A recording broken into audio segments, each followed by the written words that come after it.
ઉદ્યોગ મંત્રી બલવંતસિંહ રાજપૂતના અધ્યક્ષસ્થાને કચ્છના ગાંધીધામ ખાતે 78માં સ્વતંત્ર પર્વની દબદબાભેર ઉજવણી કરવામાં આવી। ઉદ્યોગ મંત્રી બળવંતસિંહ રાજપૂતે કચ્છ જિલ્લાની ખમીરને બિરદાવી જણાવ્યું હતું કે કચ્છમાં અત્યાર સુધી વાવાઝોડા, દુષ્કાળ અને ભયાનક ભૂકંપ જેવી કુદરતી આપત્તિઓ આવી છે।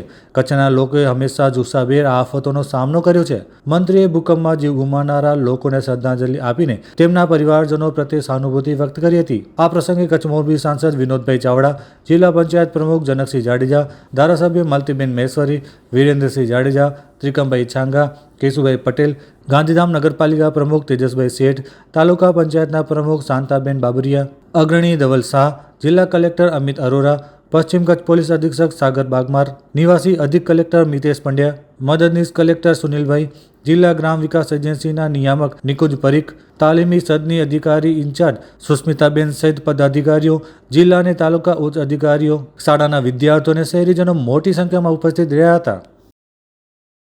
દાદા, તમે મને લેવા કેમ ના આવ્યા? બેટા, દાદાની તબિયત ખરાબ છે। તેમને સખત તાવ, માથાનો દુખાવો અને ઉલટીઓ થઈ રહી છે। બાળકો, મેલેરિયા એક ખતરનાક બીમારી છે જે માદા એનોફિલિસ મચ્છરના કરડવાથી થાય છે। ઠંડીની સાથે ધ્રુજારી, તાવ, માથાનો દુખાવો, ઉલટી વગેરે।